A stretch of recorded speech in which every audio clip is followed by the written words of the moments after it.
Hello everybody and welcome to a new actual Let's Play I'm doing. This is going to be Legend of Grimrock 2. Now this is going to be a little bit different than, traditional Grimrock playthroughs. Mainly because, I'm going to be doing a single character playthrough. More specifically, a rattling farmer playthrough. This is kind of interesting because, well, for some odd reason, Grimrock 2 doesn't have a single player mode. The first game had two-run mode, which was basically a one-character run-through, but you had ways to, get through. You had faster attack power, faster move speed, more damage, etc. But this game doesn't seem to have that. However, I feel like, using the rattling and the farmer combines for good a way to accommodate this, because with the rattling you have more stats if you choose the mutator perk, which is what I've done before I'm finagling the stats here. And the farmer lets you control your EXP curve, and farm it much better than you would a traditional game. And since we're going to be rolling a rattling, they have high dexterity, so I'm just going to make a super sharp knife. Now, I feel like this would also be possible if you choose a human farmer for a more well-rounded thing. But I think for this LP we're just going to have the legend of Wiliam Scabs as he gets thrown into hell. Yes, I know. Let's go.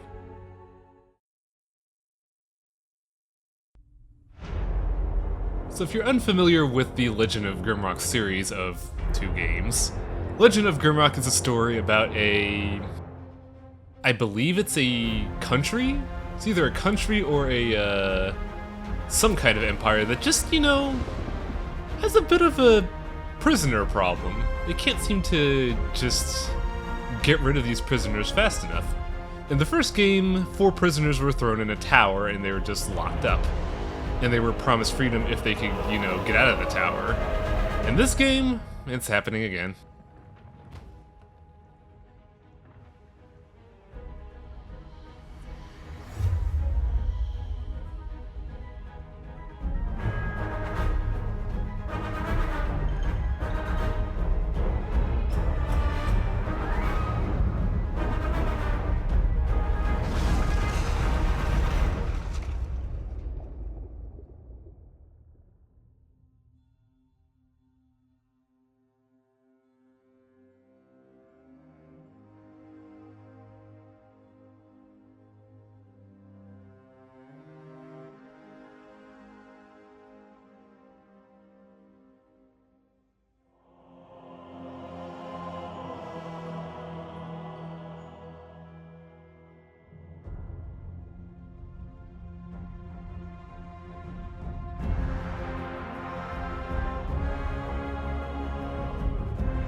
Now, I do kind of like this straight-up opening. It's a great way to show how different Grimrock 2 is to the first game, because not only are you outside, you're still locked up. Can't really find a way out. Can't punch this gate, but there's a branch right here. What fortuitous luck. And the adventure begins. So, there's a lot of strange differences in Grimrock 2 to Grimrock 1, namely we're outside. A chief complaint people had about, oh yeah, here's a rock, get every rock. You're gonna need every rock you pick up through if you're gonna be doing a single character playthrough. But the big difference between Grimrock 2 and 1 is that you're outside, which means level design is vastly different. Ooh, kind of frame drops there, what? And while we're outside, the initial level is going to play a little bit similarly to Grimrock 1, where you're given time to roam around, look around, get some supplies before you start out. Also, Grimrock 2 has destructible environments. They're kind of few and far in between, but they could shed some light on some circumstances. And it's a good thing we're not going to be using this branch for long, because now we got a femur to beat people to death with. Not much of a difference in terms of damage. I think it only increases the damage range by 1. But it's something. And yeah, the destructible environments have HP. The less damage you do, the longer it takes to, in general, get out. Now, the developers learned a lot in between Grimrock 1 and 2, namely that, well, they learned how their consumers played the game, but they also kind of balanced it to the game thinking you're always going to have 4 players at all times. That means enemy HP is rather high, and tactics are somewhat different. So since we're going to be doing effectively 1/4 less damage throughout the entire playthrough, what I'm going to do is I'm going to show the first new encounter of each area, and then for each successive encounter, I'm just going to straight up skip it, because much like Grimrock 1, in 2, combat's just going to evolve into this little waltz you do with the enemies. And if you know what you're doing and how to do it, you could, well, aside from random acts of chance, take no damage. Now you'll see Scabs here doing some weird stuff. You'll notice he'll kind of turn around a bit. That's because the AI in this game is strangely manipulatable. And I'll discuss that in the next fight we actually see. We didn't see it much because turtles are slow and kind of stupid. But once we get to an actual fight, I'll show you how RNG manipulation occurs in this game. Now, given our character class of Farmer, who has no real stat gains but gets EXP by food, you want to steal every damn steakum you could find. And also find the secret, because there's a sea bass in here.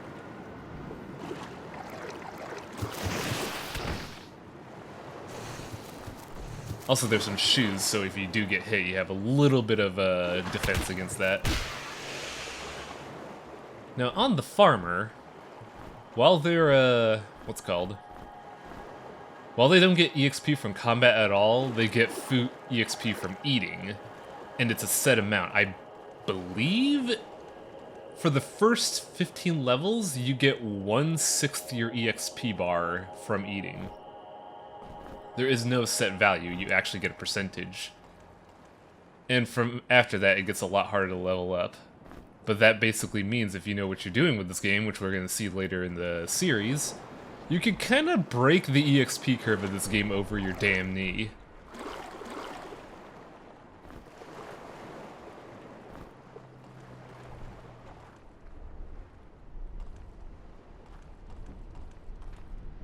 Sitting here picking up rocks and supplies because, much like Grimrock 1, rocks in Grimrock 2 are really helpful.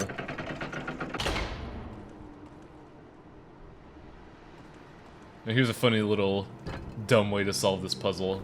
I thought, hey, let's throw the rock, it'll be fine. I'm gonna pick the rock back up. No.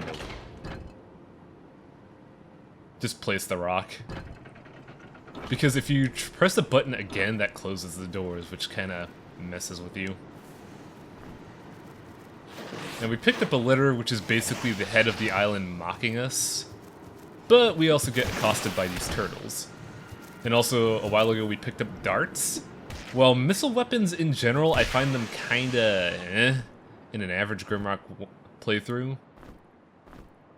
I would say, starting out, you're gonna be highly dependent on the missile weapons just because the starting weapons are kinda shit. But luckily, if you know what you're doing on the starter island, you can effectively subvert that. But I'm gonna say for the first, I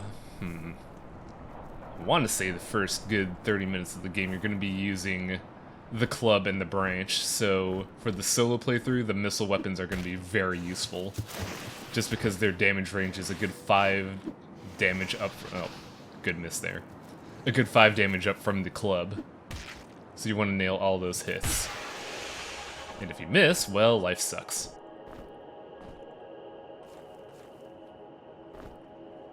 Yeah, I'm making a return from Grimrock 1 is the save crystal. You are gonna love this. You need these to survive just because injuries happen so often in a single character playthrough. And, well, that was a magic scroll for Fireball. But, you know, Mama didn't raise no fucking magician. She raised a farmer, so we're not going to be using magic much this playthrough. Now, an interesting thing, a little bit of history. I actually got this game as a review copy because, you know, I did a review of this game a while back, but that's neither here nor there. But during the press release information for this game, there was actually a couple hints for players for journalists that didn't know what to do, and X marks the spot was like the first hint, and I found that kind of funny. Now here's the first actual fight where you see the developers of this game understand that they didn't really, you know, program Grimrock 1 all that well. And this enemy in particular is a shining example of both the developers saying, hey, this is not Grimrock 1 anymore, this is a new game, but you could still easily manipulate this guy. So this is the... ah, shit, I don't know his name, so I'm just gonna call him the Fishman. The Fishman is a very aggressive first enemy you fight. As you saw earlier, he has a 2-tile lunge, so if you're trying to, you know, just back away and plink him to death with missiles, you're gonna get, he's gonna close the distance very easily. And I don't know if I showed it off yet, but if you try to attack him from the side, he will do a backstep. But there are two ways you can manipulate this guy. If you're noticing Scabs just kind of turning to the right, the AI in this game will actively try to go for either flanking moves or backstabs because the developers know that most of your damage traditionally comes from mages. Oh, also, here's something, little thing. You can free move the camera. It doesn't do anything, but it's neat. It's cool in my opinion. But anyways, if you present your back to your opponent or your side, they will do everything in their power to try and get to it. So if you just kind of, you know, spaz around and present your back to them, you could get the enemy in a position where you could fight them. And this becomes especially important in the solo playthrough because you want to keep a favorable position, typically in an open either 3x3 or 2x2 area. That way you could do the traditional square dance.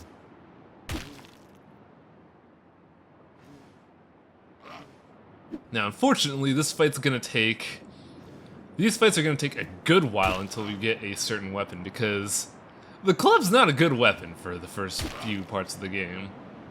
And the game expects you to have both the club, the stick, and 2 people throwing missile weapons to fight this guy. However, poor Scabs is all alone, so we just have to, you know, be patient. Also, if you're playing a single character playthrough, missile weapons help initially, but they're not going to be something you rely on just because accuracy gets so bad without the missile weapons skill tree. Now, odds are if you do a human playthrough or don't spec in the light weapon... Wow, it's nighttime already. If you do a human playthrough or don't like specialize into knives or light weapons like I did, you can probably do a missile weapon playthrough. I just don't like using missile weapons and throwing weapons as well. I keep interchanging the two because ammo is very limited in this game. Like, at best, you're gonna have 15 arrows, period, at the end of the game. And while ammo is recyclable, a long fight will just exhaust your ammunition immediately. That's why for the single character playthrough, I am just using something I know will be there. And if I think about it, you can probably also roll magic, but that's going to take a lot of energy, so I don't know if that's feasible.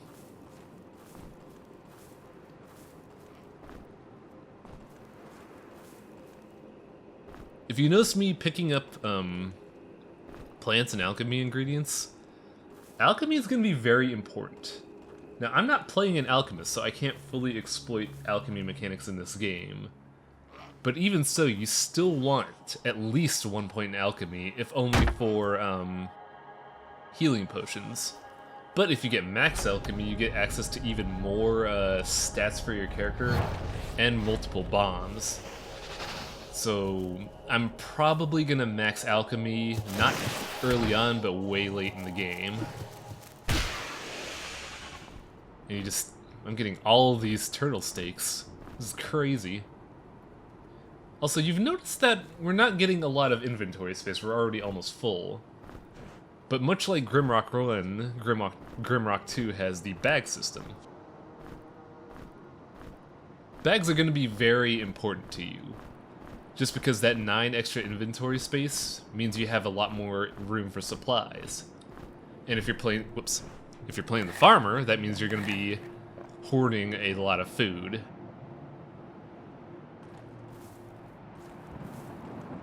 Also, we just got the slingshot. This basically turns rocks into a more damaging weapon, but here we get the knife. The knife is, I believe, either double or triple the damage of the bone club, and its dex, so it scales off the ratling's primary stat. So, goodbye, club. We don't need you anymore. Get out of our house.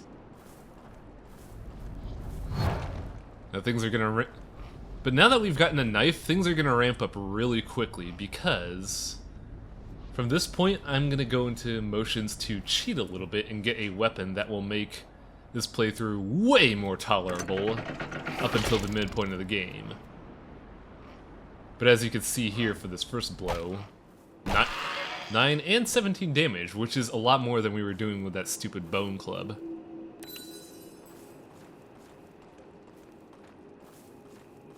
I probably should cut out these backtrackings, but eh. Now, when we opened that gate, there was actually 2 fishmen there, so I just kind of took the time and murdered 2 fishmen. But over here, I don't remember if this was in Grimrock 1 off the top of my head, but boxes are a thing. Now, boxes are kind of a trade-off. You get a 4x4 grid of inventory space, which is amazing. But they also weigh 3 pounds on their own. So you gotta choose between more inventory space or limited carrying capacity. I would say either 1 or 2 boxes at most. Hell, 1 box period might be more than enough for a single character playthrough. I just hoard a lot. Now also we got the rapier in that box. The rapier is the strength equivalent of the dagger. It actually does more damage than the dagger, but it's also slower. But the rapier has a more important role in this island, rather than being a weapon. Now, I passed it before, but you saw the Legend of Killigan's story, and it says, "He who loses his sword loses the command of his people."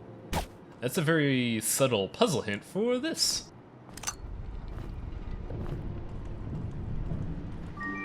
Now, things have been set into motion. I'm already planning well ahead of what I'm going to do here, so we're going to just skip ahead a little bit into this boss arena looking area. This is very boss arena looking, but if you look over here, there's a little treasure here. And this treasure is pivotal to survival, period, for this playthrough. It is the Backbiter. The Backbiter is a high damage dagger. Stronger than the rapier right now, and since it scales off dexterity, it's even stronger. But if you get Light Weapons 3, you get a special move that drains health. And that's going to be key to surviving early on when you do not have alchemy or anything to work with to keep you alive. I mean, there's one other way to heal, but that takes time and you can't really do it in the middle of combat. But I'm going to say this right now, Backbiter, both in a single character playthrough and a regular game, very good. But yeah, that'll be it for this first episode. Next time we're going to go into this dank ass looking cave.